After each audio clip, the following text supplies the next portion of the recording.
இது என்ன வெறும் பிச்சியா போயிடுத்தேன்னு கவலைப்பட்டா மந்திரிமார்கள் எல்லாரும். ஏதோ குலசேகரரை தடுத்து வச்சுக்கணுங்கிறதுக்காக இந்த பாகவதால் எல்லாரையும் கூட்டோம்னா ரொம்ப இடம் கொடுத்துட்டார். ஏதா ரொம்ப ஓவரா போகுது, ஏதாவது லிமிட் பண்ணினா தேவலை. மந்திரிமார்களுக்கு கவலை, இனிமே என்ன பண்ணணும் நாள். இந்த பாகவத கும்பல் அடிக்கடி வரதே இவருக்கும் இவாளுக்கும் ராஜாவுக்கும் பிடிக்காத பண்ணணும். சத்சங்கத்தை விலக்கணும். விலகிட்டா தானே இவரை வசக்கட்டி விடலாம் ஏண்டும் மனதில் அப்படி நினைச்சு ஒரு அவளுக்கு சொந்தமா ஒரு ரங்கநாதர் கோவில், சொந்த திருவாராதனம். அவருக்கு ரத்தன மாலை சாத்தி இருந்தது. காலமே பார்த்தா ரத்தன மாலையை காணும். விலை உயர்ந்த ரத்தன மாலையை காணலியின் கேள்வி வந்ததும் உடனே ராஜாட்டுக்கு எங்க எங்க 4 பேரை விசாரிச்சா மந்திரிமார்கள்லாம் சொன்னா வைஷ்ணவாளை தவிர வேற யாரும் எடுக்கலே, தொடமாட்டார்கள். ராஜா சொல்றார் அவர்கள் தொடமாட்டார்கள். நானே அவளுக்கு கொண்டு கொடுக்கிறேன்னு சொன்னாலே வேண்டான்னு போகிறவர் பெருமாள் இடத்திலேருந்து எடுப்போம். மந்திரிமார்கள் சொல்றார் சந்நிதியில வேற யார் பழக்கம்? சந்நிதியில பெருமாளுக்கு கைங்கரியபராலும் அர்ச்சகாலும் தானே.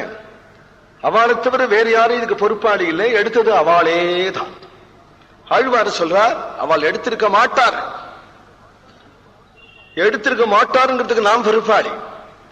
அந்த காலத்துல ஒரு போட்டி வந்ததுன்னா பிரதிஜ்ய பண்ற வழக்கமா. பாம்பு குடத்துல கைய விட்டு பிரதிஜ்ய பண்றது. ஒரு நல்ல பாம்பே குடத்துல கொண்டு வந்துருவா, இல்ல பழுக்க காய்ச்சின இரும்ப கையில பிடிச்சேன்னு பிரதிஜ்ய பண்றது. சுடாம இருந்ததுன்னா உடனே அது சத்தியம்னு தெரிஞ்சுக்கலாம். இப்படி ஒரு பிரதிஜையெல்லாம் இருந்திருக்கு. பாம்பு குடத்துல கை விட்டு பிரதிஜ்ய பண்றதுன்னா பாம்பு கடிச்சு விடுத்துன்னா எடுத்திருப்பான்னு அர்த்தம், பாம்பு கடிக்கலைன்னா எடுக்கலைன்னு அர்த்தம்.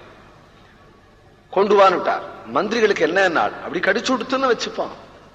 எடுத்து விட்டார் நிரூபணம் ஆயிடும். அவளையும் இவரையும் விலைக்கி விடலாம், கடிச்சதுக்கு நம்ம விஷ வைத்தியம் பண்ணி விடலாம். ஒரு அசட்டு தைரியத்துல கொண்டு வந்துட்டார். ரெண்டாறு வைஷ்ணவர்கள் தொடலை தொட்டிருக்க மாட்டார்கள், இது சத்தியம் என அந்த குடத்துல கையை விட்டா நல்ல பாம்பு தானே அவருடைய கையில ஏறி அவருடைய மற்றொரு கை வழியாக கீழே இறங்கி போறது. அதுக்கு பேசாம இருக்கார். உடம்பு ஒரு உலுக்கல, ஒரு பயப்படல. பாம்பு இறங்கி போனதும் உடனே இவர்கள் ஆச்சரியப்பட்டார்கள். எடுக்கலேங்கிறதல்லவே இப்ப நிரூபணம் ஆயிடுச்சு. அவர்களே உணர்ந்தார்கள். ராஜாவினிடத்துல சேவிச்சார்கள். நாங்கள் பண்ணது தப்பு, நாங்கள் தான் எடுத்து வச்சிருக்கோம், இதோ இருக்க ரத்தன மாலை. ஏன் எடுத்து வச்சீர்கள்? பாகவதாளுக்கும் உங்களுக்கும் ஆகவிட்டாத பண்ணணும். ஏன் ஆகவிட்டாத பண்ணணும்? நீங்கள் குடும்பத்தையோ ராஜ்யத்தையோ சரியா கவனிக்க மாட்டேங்கிறேன். அதனால் இதுவரையிலும் நீங்களா எனக்கு பந்துக்கள் நினைச்சேன், இன்னிலேருந்து நீங்கள்லாம் சத்துருக்கள். ஏனால் எப்ப ஆத்ம பந்துக்களான எனக்கும் அவளுக்கும் ஆகவிட்டாத பண்ணணும்னு ஒரு சங்கல்பம் உங்களுக்கு இருக்கும் பட்சத்துல இனி உங்களோட வாழ மாட்டேன் என்று சர்வத்தையும் தியாகம் பண்ணினார். நேர ஸ்ரீரங்கமே வந்து ரங்கநாதனுக்கே சேவை செய்து கொண்டு ஸ்ரீரங்க கஷேத்திரத்திலேயே தன் வாழ்நாட்கள் பூரா இருந்தார்.